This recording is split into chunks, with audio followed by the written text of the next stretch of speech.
Hello student, आपके अपने channel M के स्टडी क्लासेज में आपका स्वागत है।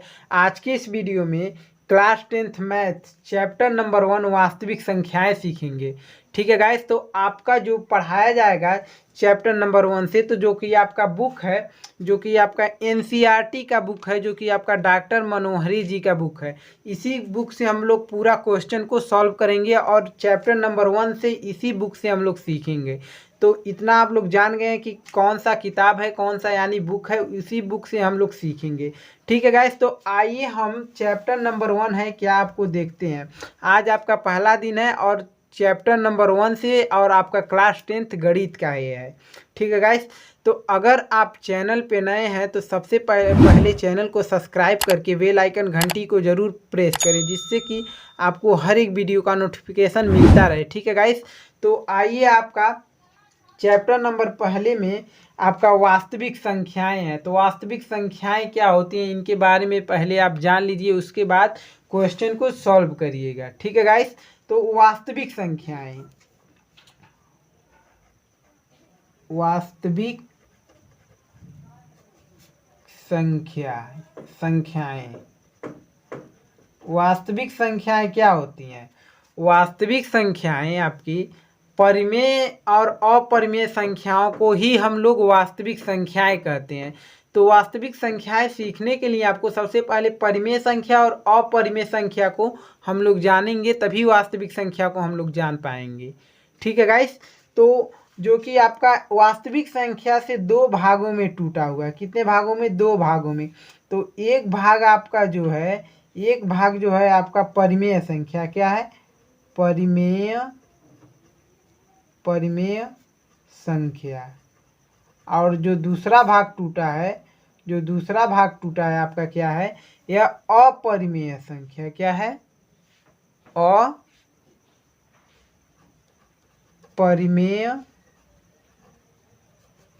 अपरिमेय संख्या।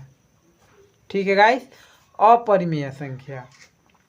जो अब आप लोग क्या परिमेय संख्या क्या होता है और अपरिमेय संख्या क्या होता है। तो परिमेय संख्या वे संख्याएं होती हैं जिनको हम P/Q यानी बटे के रूप में लिखा जा सके, उसी संख्या को हम लोग परिमेय संख्या कहते हैं। और जिन अपरिमेय संख्या किस संख्याओं को कहते हैं? अपरिमेय संख्या उन संख्याओं के कहते हैं जैसे कि अंडर रूट में हो, कणी में हो, या उनको P/Q के रूप में हम लोग न लिख सकें, उन संख्याओं को हम लोग अपरिमेय संख्या कहते हैं। अगर आप इसका परिभाषा लिखना चाहते हैं तो लिख सकते हैं, आपको हम बता देंगे, या तो हम इस वीडियो में ही लिख कर दिखा देंगे आपको परिमेय संख्या किसे कहते हैं और अपरिमेय संख्या किसे कहते हैं। सबसे पहले आपको कितने भागों में कैसे कैसे टूटे हैं अभी ये जान लीजिए, उसके बाद हम हेडिंग डालकर सब बता देंगे। ठीक है गाइस, तो अब इसके बाद परिमेय संख्या टूटता है। कितने भागों में टूटता है? परिमेय संख्या जो है आपका दो भागों में भी टूटता है। तो दो भागों में कि कौन कौन से भाग में टूटता है? परिमेय संख्या जो है आपका एक टूटता है पूर्णांक। किसमें? पूर्णांक। ठीक, और किसमें टूटता है? और भिन्न संख्याओं में टूटता है। किसमें टूटता है? भिन्न संख्याएं। तो हम आपको बता दें पूर्णांक संख्या किसे कहते हैं, जिनको हम पूर्ण रूप से लिख सकें पूरा। जैसे कि आपको बता दें, पूर्णांक संख्या उन संख्याओं को कहते हैं जैसे कि आपकी अगर कोई संख्या है 1 2 3 4 5, अभी ये पूर्ण नहीं है, पूर्णांक संख्या नहीं है। अगर आप इसमें 0 भी ऐड कर देंगे तो ये पूर्ण संख्याएं हो जाएंगी। अगर आप इसमें माइनस जो चिन्ह इसके पहले होता है, जैसे -1, -2, -3, अब यह टोटल पूर्णांक संख्या हो गए हैं। क्या हो गए? पूर्णांक संख्या। ठीक है, और अब इसके बाद जो है आपका भिन्न संख्या है। अभी इसका हम सब लिखवा देंगे परिभाषा सहित। ठीक है गाइस, तो इसके बाद आपके भिन्न संख्याएं। अब भिन्न संख्याएं किसे कहते हैं? भिन्न संख्याएं जिनको हम बटे के रूप में लिख सकते हैं, जैसे आपकी 2/3, -2/4, P बटे Q जिनको हम बटे के रूप में लिख सकते हैं उनको हम भिन्न संख्याएं कहते हैं। अब देखिए, अब पूर्णांक कितने भागों में टूटता है। पूर्णांक जो है आपका, अब पूर्णांक भी तीन भागों में टूटता है। कितने भागों में टूटता है? 3 भागों में। तो एक भाग तो आपका टूटेगा, ये आपका 3 भागों में टूटता है। 3 भागों में एक है आपका पूर्णांक, आपका 3 भागों में टूटता है। पहला क्या होता है? धन पूर्णांक। धन पूर्णांक संख्याएं। क्या? धन पूर्णांक संख्याएं। ठीक है गाइस। और एक क्या टूटता है? एक आपका टूटता है जो है शून्य। किसमें? शून्य में टूटता है। ठीक। और एक क्या टूटता है? ऋण पूर्णांक संख्याएं। ऋण पूर्णांक संख्याएं। अभी इसका डिफिनेशन नहीं लिखा जा रहा है, अभी हम लिखेंगे। सबसे पहले आप देखिए कौन कौन से किन भागों में टूट रहे हैं ऋण पूर्णांक संख्याएं। ठीक है गाइस। अब धन पूर्णांक संख्याएं क्या होती हैं? धन पूर्णांक संख्याएं वे संख्या होती हैं जिनमें हम प्लस, यानी जिनमें हर एक संख्या प्लस में होता है, यानी 1 2 3 4 5 6 7 8 ऐसे होता है। और शून्य तो शून्य ही होता है, इसका कुछ नहीं। ठीक है। और ऋण पूर्णांक संख्याएं किसे कहते हैं? ऋण पूर्णांक संख्या वो उन संख्याओं को कहते हैं जिन संख्याओं में माइनस का चिन्ह होता है, उन संख्याओं को हम ऋण पूर्णांक संख्या कहते हैं। ठीक है। जैसे -1 -2 -3 -4 ऐसी संख्याओं को हम ऋण पूर्णांक संख्याएं कहते हैं। ठीक है गाइस। तो अब आइए इसका डिफिनेशन लिख लीजिए। ठीक है। तो सबसे पहले हम लिखवाएंगे आपको परिमेय संख्या, उसके बाद अपरिमेय संख्या। तो आइए लिखते हैं। पहला हेडिंग है आपका परिमेय संख्या। तो परिमेय संख्या किसे कहते हैं? यही परिमेय संख्या। परिमेय संख्या वे संख्या होती हैं, वे संख्या होती हैं जिन्हें हम P बटे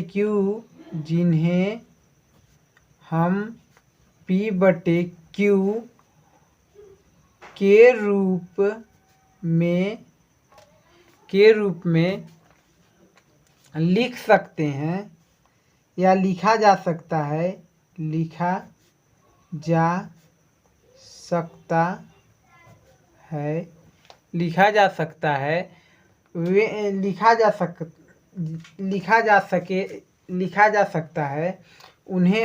उनको हम परिमेय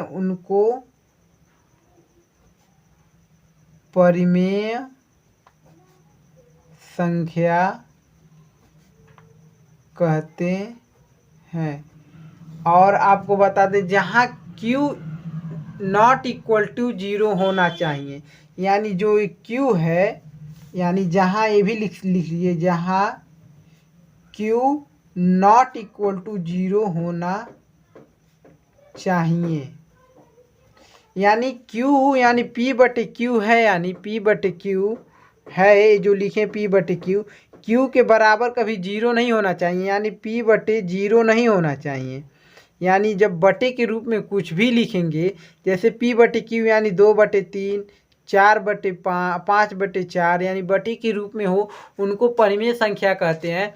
तो जैसे आपको बता दें, कहे हैं कि जहाँ Q ≠ 0 होना चाहिए, यानी 2 बटे 0 नहीं होना चाहिए। अगर 2 बटे 0 हो जाएगा तो बराबर आपका जो आएगा इनफाइनाइट आएगा। इनफाइनाइट का मतलब होता है अनंत, इसका कोई अंत नहीं, इसका अंत नहीं हो सकता, ये इनफाइनाइट आएगा। इसीलिए इन संख्याओं को परिमेय संख्या नहीं, इनको आप बड़े Q ≠ यानी Q 0 के बराबर नहीं होना चाहिए। ठीक है गाइस, ये समझ लीजिएगा। ठीक है। अब इसके बाद आपका अब आपका परिमेय संख्या का जो है आपका डिफिनेशन लिखा गया है, Q ≠ 0 होना चाहिए। और जैसे आपका उदाहरण है, क्या? जैसे P बटे Q के रूप में लिखा जा सकता है, उनको परिमेय संख्या कहते हैं, जहाँ Q ≠ 0 होना चाहिए। तो P बटे Q के रूप में क्या लिखा जाता है? जैसे आपका 2 बटे 3 हो गया, 4 बटे 3 हो गया। ठीक। -1/2 हो गया, कामा 2 हो गया, 5 हो गया। ये बताइए p/q के रूप में ये नहीं है, तब भी इसको क्यों परिमेय संख्या कहा जा रहा है? क्योंकि इसके नीचे हमेशा 1 रहता है। जिस संख्या के नीचे कुछ नहीं लिखा रहता है उस संख्या के नीचे हमेशा बटे के रूप में 1 रहता है। ठीक है गाइस, इसीलिए इसको भी परिमेय संख्या कहते हैं। और अंडर रूट में ऐसी जो संख्या होती हैं, जैसे आपकी अंडर रूट में 4 हो गया, इसको भी हम परिमेय संख्या कहेंगे। कैसे परिमेय संख्या इसको कहेंगे? देखिए, अंडर रूट में जो भी संख्या होती है, जैसे 4 हो गया, तो इसको अंडर रूट से बाहर कैसे निकालेंगे? तो इसको 2 गुणे 2 यानी इसका वर्गमूल निकालेंगे, तो 2 गुणे 2 यानी अंडर रूट में 2 बार है, तो यानी 1 बाहर निकल आया, 2 बाहर निकल कर आ जाएगा। तो 2 जब बाहर निकल कर आ जाएगा तो 2 कैसा है? परिमेय संख्या। क्या है? परिमेय। तो इसलिए अंडर रूट जो 4 है ये भी आपका परिमेय संख्या होगा। ठीक है गाइस, ठीक है। अब इसके बाद आपका हेडिंग, अगला हेडिंग क्या है? अगला हेडिंग है आपका अपरिमेय संख्या। क्या है? अपरिमेय संख्या। अपरिमेय संख्या। अपरिमेय संख्या वे संख्या होती हैं जिनको p/q के रूप में हम लोग नहीं लिख सकते हैं, यही लिखना है। अपरिमेय संख्या वे संख्या होती हैं जिन्हें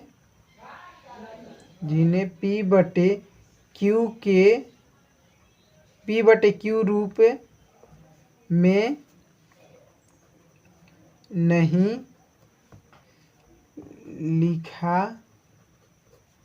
जा सकता है। उन्हें हम, जैसे कि अपरिमेय संख्या वे संख्याएं होती हैं जिनको हम p/q के रूप में नहीं लिख सकते हैं। जैसे आपके उदाहरण में आपके जैसे हो गए, जैसे अंडर रूट टू आपका अपरिमेय संख्या है, इसको हम कभी भी अंडर रूट से बाहर नहीं निकाल सकते हैं। इसलिए जैसे आपके √3 ये भी आपका अपरिमेय संख्या, इसको भी हम बाहर नहीं निकाल सकते। जैसे आपका √5 ये भी अपरिमेय संख्या है। जैसे आपका √7 कामा √11 क्या आप लोग √4 √16 लिख सकते हैं? अपरिमेय संख्या में नहीं लिख सकते हैं, क्योंकि हम उनको p/q के रूप में निकाल सकते हैं। क्योंकि √16 अगर आप अपरिमेय संख्या में लिखेंगे तो √16 का वर्गमूल कितना होगा? 4 गुणे 4 अंडर रूट में, तो 4 एक बार बाहर निकल कर आएगा तो आपका यानी परिमेय संख्या हो जाएगा। ठीक है गाइस, इसलिए वैसी संख्याएं नहीं जो कि अंडर रूट से बाहर निकल कर आ जाएं, यानी पूर्ण वर्ग नहीं होना चाहिए। क्या नहीं होना चाहिए? पूर्ण वर्ग नहीं होना चाहिए। वैसी संख्याएं जो पूर्ण वर्ग न हो वो अपरिमेय संख्या होती है। ठीक है। अब पाई क्या है? पाई भी आपका अपरिमेय संख्या। पाई का मान क्या होता है? 22/7 होता है। मगर यह पाई जो होता है आपका अपरिमेय संख्या, इसको याद रखिएगा क्योंकि बार बार पूछा जाता है पाई क्या है आपका, परिमेय है या अपरिमेय है? तो आपका अपरिमेय संख्या होता है पाई। ठीक है गाइस, आपका अब अगला हेडिंग क्या है? अगले हेडिंग पर आते हैं।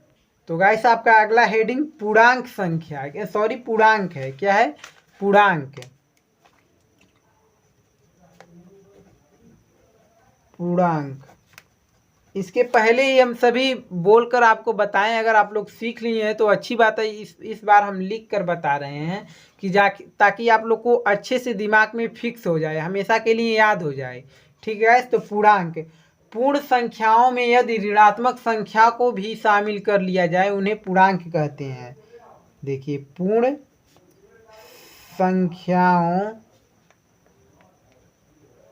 संख्याओं में यदि ऋणात्मक संख्याओं को भी शामिल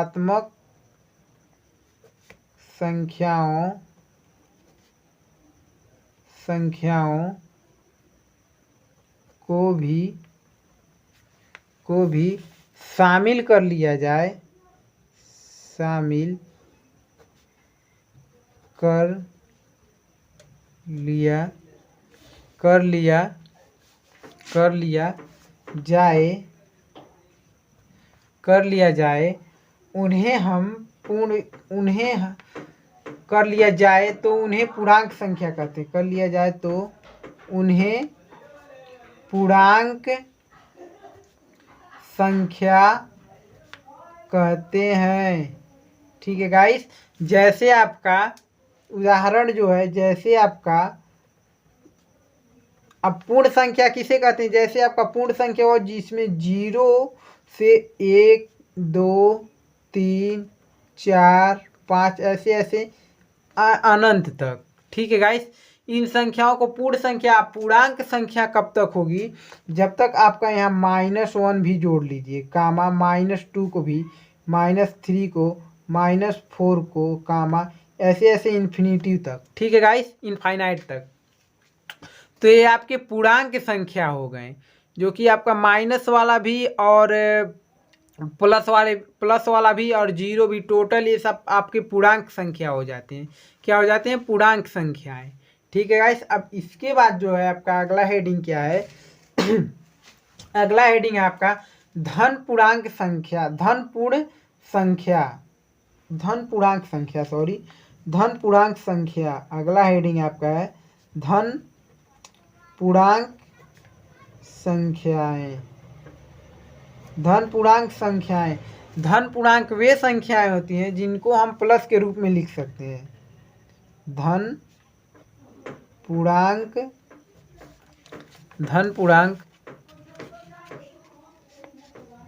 वे संख्याएं होती हैं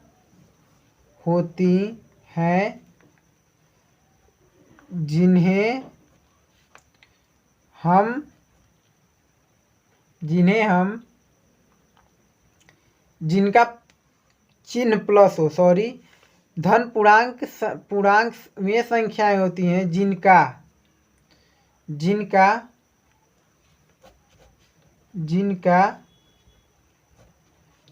चिन्ह जो होता है, चिन्ह प्लस होता है। जैसे आपका उदाहरण आपका देखिए, जैसे आपका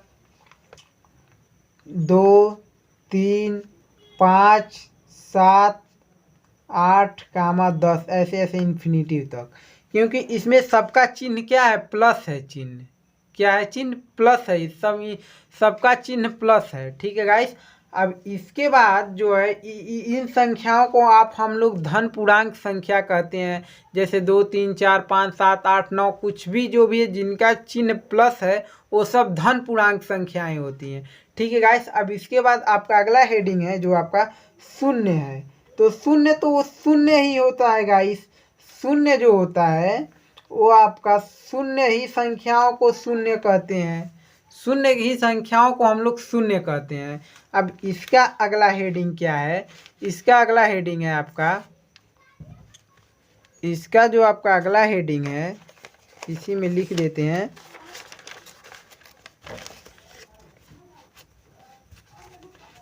इसका अगला जो हेडिंग है आपका वो है ऋण पूर्णांक संख्या। क्या है? ऋण, ये भी आपका हेडिंग है, ऋण पूर्णांक संख्या। ऋण पूर्णांक संख्या आप किसे कहते हैं? ऋण पूर्णांक संख्या वे संख्याएं होती हैं जिनका चिन्ह माइनस में होता है। देखिए, ऋण पूर्णांक संख्या वे संख्याएं होती हैं जिनका चिन्ह माइनस में होता है। लिख लीजिएगा। ठीक है गाइस, अब इसके बाद इसका उदाहरण क्या है? जैसे आपका उदाहरण क्या है? जैसे कि आपका हो जाता है -2 कामा -3 कामा -4 -6 -8 -9 ऐसे ऐसे टोटल संख्याओं को ही 1 2 3 4 5 -5 -6 -7 सब छोड़ते गए हैं। इन संख्याओं को क्या कहते हैं? ऋण पूर्णांक संख्याएं कहते हैं। ऐसे ऐसे इन्फिनिटी तक आप लोग इन संख्याओं को ऋण पूर्णांक संख्या कह सकते हैं।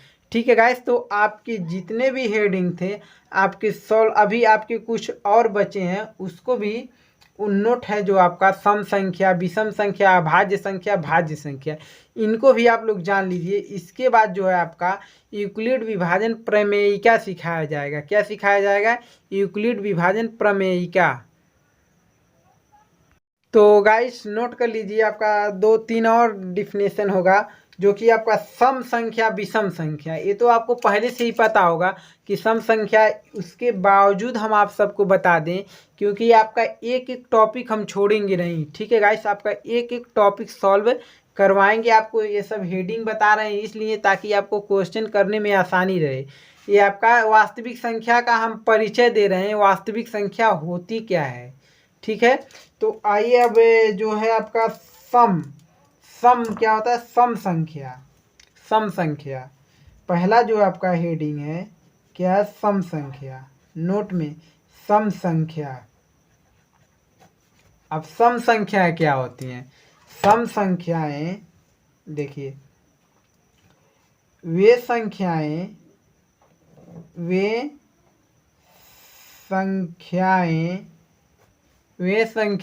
दिखाई नहीं दे रहा है क्या? वे संख्याएं जो दो से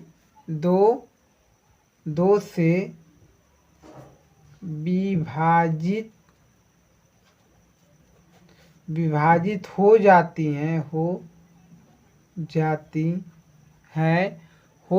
हैं उसे हम सम संख्या कहते हैं। उसे हम सम संख्या कहते हैं। जैसे आपका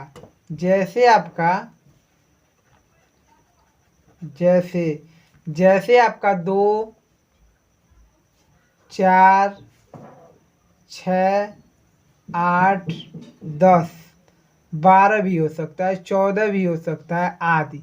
ऐसी बहुत संख्याएं हैं जो आपकी सम संख्या है। ठीक है गाइस, सम संख्या वही संख्या होती हैं जो कि आपकी दो से विभाजित हो जाती हैं, यानी 2 से कट जाती हैं संख्या। वैसी संख्याओं को हम क्या कहते हैं? सम संख्या कहते हैं। ठीक है गाइस, तो आपका अगला हेडिंग क्या है उसको देखिए। अगला हेडिंग जो है आपका विषम संख्या। विषम संख्या। अब विषम संख्या किसे कहते हैं? विषम संख्या वे संख्याएं जिन संख्याओं को 2 से हम विभाजित न कर सकें, यानी 2 से वो संख्याएं जो कटती ना हो, वो विषम संख्या होती हैं। क्या होती हैं? विषम संख्या। तो वे संख्याएं जो 2 से विभाजित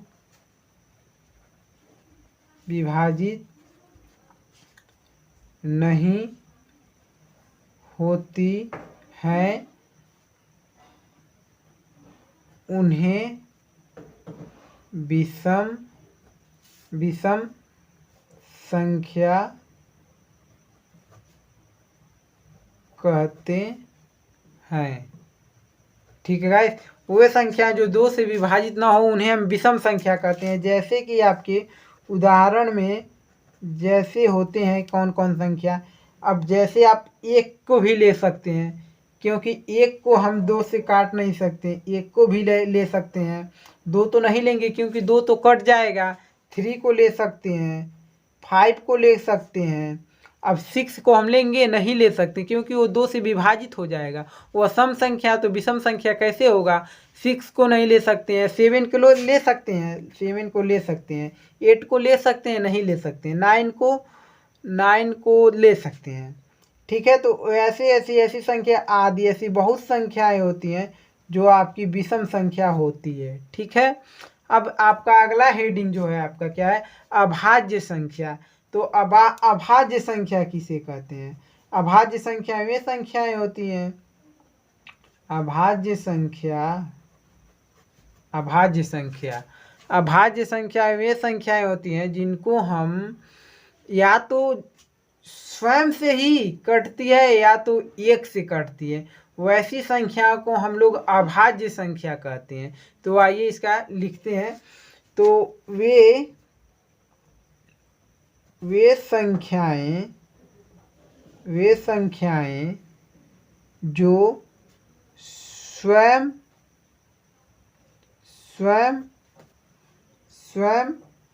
व एक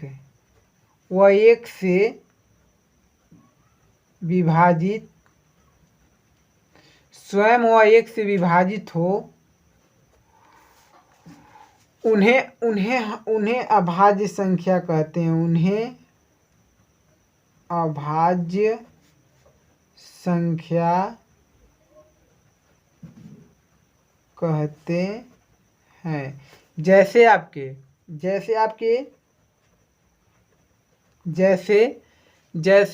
आपके जो उदाहरण है, जैसे आप पहला क्या है आपका, वे संख्या जो स्वयं व एक से विभाजित हो, उन्हें हम अभाज्य संख्या कहते हैं। जैसे दो को जो आप काटेंगे या तो अपने आप यानी 2 से खुद कटेगा या तो 1 से कटेगा 2।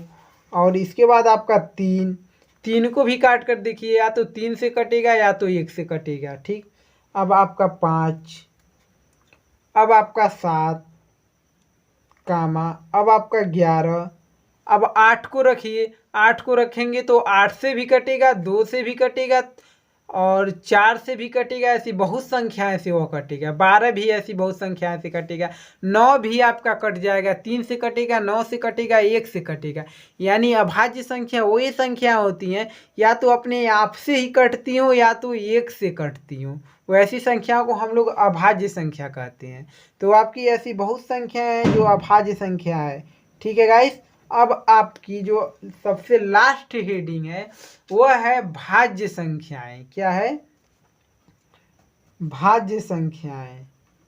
भाज्य संख्या। तो भाज्य संख्या देखिए, वे संख्याएं जो स्वयं और एक के अतिरिक्त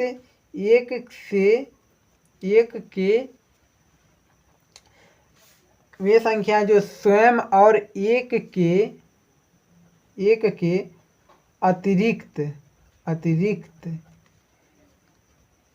किसी अन्य संख्या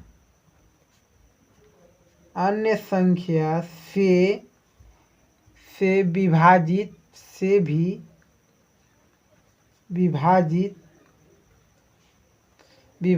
हो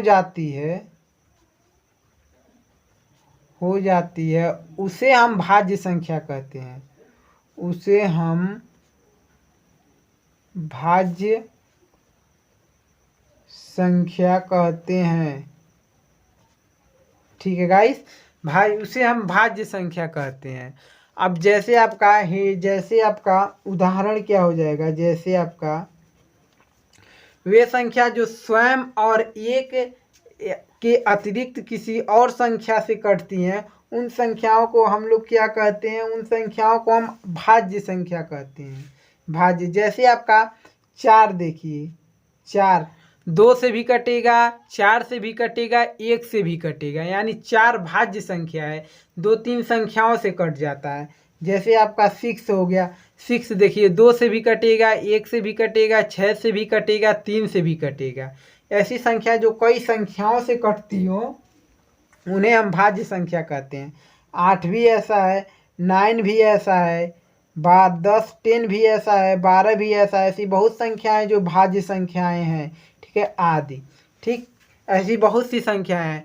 अब आपकी वास्तविक संख्याएं के जितने भी डिफिनेशन थे सब लिखवा दिए हैं आपको, और सबके बारे में हमने बता दिए हैं। आप सबसे वास्तविक संख्या के जितने भी हेडिंग थे सब आपको सिखाए जा चुके हैं। अब इसके बाद आपका अगला हेडिंग आएगा यूक्लिड विभाजन प्रमेयिका। यूक्लिड विभाजन प्रमेयिका सीखने के बाद आप डायरेक्ट क्वेश्चन पे आ जाएंगे, जो आपका चैप्टर नंबर 1 प्रश्नावली 1A के जितने भी क्वेश्चन है उस क्वेश्चन को हम लोग सॉल्व करेंगे। तो इस चैनल पे अगर आप लोग क्लास 10th का 2023 में अगर पढ़ने वाले हैं या पढ़ रहे हैं 2023 में, तो इस चैनल से जुड़ जाइए, क्योंकि इस चैनल पर आपको क्लास 10th के मैथ का टोटल जो बुक है टोटल सॉल्व करवाया जाएगा और आपको पूरी अच्छी से क्लास 10th मैथ की तैयारी की जाएगी और जितने भी इम्पोर्टेंट क्वेश्चन है वो भी आपको सॉल्व किए जाएंगे। और प्रीवियस ईयर के जितने भी पेपर हैं जो आपके पास हैं, तो हमसे आप इस कमेंट बॉक्स में कमेंट करके आप मेरा नंबर ले लीजिए और उस पेपर को हमारे व्हाट्सएप पे सेंड कर दीजिए, जिससे कि हमारे व्हाट्सएप पे रहेगा तो आप सबको हम सॉल्व करवाकर उस क्वेश्चन को भी आपको यूट्यूब चैनल पे दिया जाएगा। ठीक है गाइस, तो अगर चैनल पे नए हैं तो चैनल को सब्सक्राइब कर लीजिएगा और इसके अगले वीडियो का इंतज़ार करिए, क्योंकि उसके अगले वीडियो में यूक्लिड विभाजन प्रमेयिका को डायरेक्ट बताकर उसके क्वेश्चनों को सॉल्व किया जाएगा। ठीक है गाइस, तो इस वीडियो को यहीं समाप्त करते हैं। आपका अगला वीडियो फिर से मिलेगा।